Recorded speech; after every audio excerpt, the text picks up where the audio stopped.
चमन की दुकान एक ऐसी जगह थी जहां लोग बिल्कुल ना के बराबर आते थे। हफ्ते में सिर्फ बाजार के एक दिन ही उसकी दुकान थोड़ी बहुत चलती थी, बाकी दिन मक्खियां मारने में ही बीत जाता था। घर पर बाप भी हमेशा उसे ताने देता रहता था। एक दिन उसकी दुकान के सामने एक फैमिली रहने आती है। फैमिली में एक लड़की भी थी जो वहाँ की लड़कियों से कई ज्यादा खूबसूरत थी। अब चमन का दिल भी दुकान में लगने लगा। कुछ दिनों बाद जब चमन अपनी दुकान में बैठा हुआ था, वो देखता है कि वो लड़की अपने भाई को स्कूल छोड़ने जा रही थी। थोड़ी देर बाद जब वो अपने भाई को छोड़कर वापस आती है तो उसके पीछे पीछे वहाँ के लौंडे भी आने लगते हैं। अगले दिन से जब भी वो लड़की स्कूल से आती है, उसके पीछे बहुत से लौंडे उसे ताड़ने के लिए वहाँ आ जाते हैं और सब चमन की दुकान से ही सुट्टा बीड़ी खरीदने लगते हैं, जिससे चमन का अच्छा खासा धंधा होने लगता है। दरअसल ये सारे लौंडे उसी लड़की के चक्कर में वहाँ आते थे और वहीं खड़े होकर उसको ताड़ने में लगे होते थे। अब चमन का मंदा चल रहा धंधा नए घर पर आई लड़की की वजह से काफी अच्छा चलने लगा था। आशिक इतने दीवाने हो गए थे लड़की के लिए कि आपस में ही लड़ने लगते थे, पर चमन को अपने धंधे से मतलब था।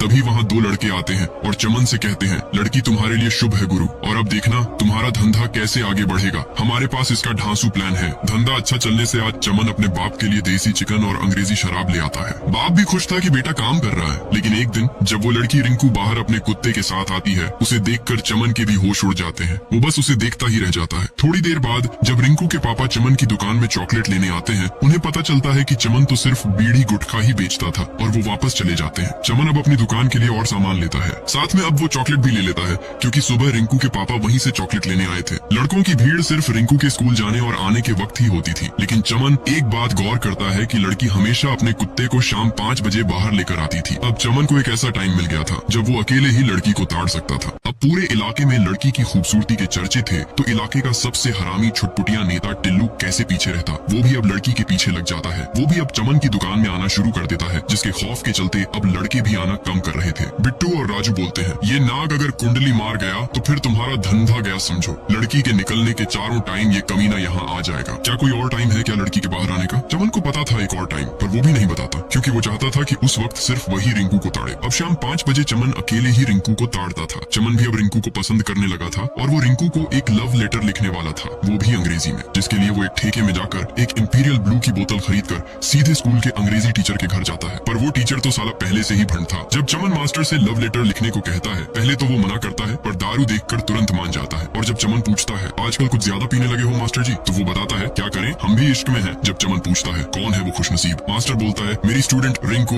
ये सुनकर चमन को बहुत गुस्सा आता है और वो वहाँ से चला जाता है। अगले दिन जब रिंकू कुत्ते को बाहर लेकर आती है, उसी वक्त एक आवारा कुत्ता रिंकू और उसके कुत्ते को दौड़ाने लगा है। तभी चमन हीरो की तरह उन्हें बचाने आता है और कुत्ते को वहाँ से भगा देता है। और जाते हुए रिंकू चमन को एक स्माइल देती है। अब तो चमन पूरी तरह दीवाना हो चुका था। रिंकू की स्माइल के बाद चमन पूरी तरह उसका दीवाना हो गया था। उसने खुद ही रिंकू के लिए एक लव लेटर लिखा। चमन दुकान के बाहर खड़ा होकर रिंकू का इंतजार कर रहा था। तभी रिंकू छत पर कपड़े उतारने आती है और वो चमन की तरफ देख रही होती है। तभी हवा से उसका दुपट्टा नीचे गिर जाता है। दुपट्टा लेने के लिए रिंकू नीचे आती है और चमन भी उसकी तरफ बढ़ने लगता है। चमन रिंकू के पास जाकर उसे लव लेटर दे देता है। रिंकू मुस्कुरा ही रही होती है कि तभी चमन का सपना टूट जाता है। वो देखता है कि रिंकू तो छत से वापस अंदर जा चुकी थी। अगले दिन चमन दुकान में लड़कों की भीड़ न लगे, इसलिए दुकान के अंदर बैठकर शटर बंद कर लेता है। दुकान बंद होने की वजह से सारे लड़के वहाँ से चले जाते हैं। चमन छुप कर ये सब देख रहा था, लेकिन थोड़ी देर बाद वहाँ एक एसडीओ का बेटा आता है जो बहुत हरामी था। वो सीधे चमन की दुकान का ताला तोड़ने लगता है। उसी वक्त चमन बाहर आ जाता है। मजबूरी में उसे सिगरेट देनी पड़ती है। तभी रिंकू अपने कुत्ते को लेकर बाहर आती है, जिसे एसडीओ का लड़का भी घूर रहा था। अब शाम 5 बजे रिंकू के बाहर निकलने का टाइम चमन के अलावा इस लड़के को भी पता चल चुका था। आगे चमन इस लड़के को रास्ते से हटाने के लिए क्या करेगा, जानने के लिए कॉमेंट जरूर करना।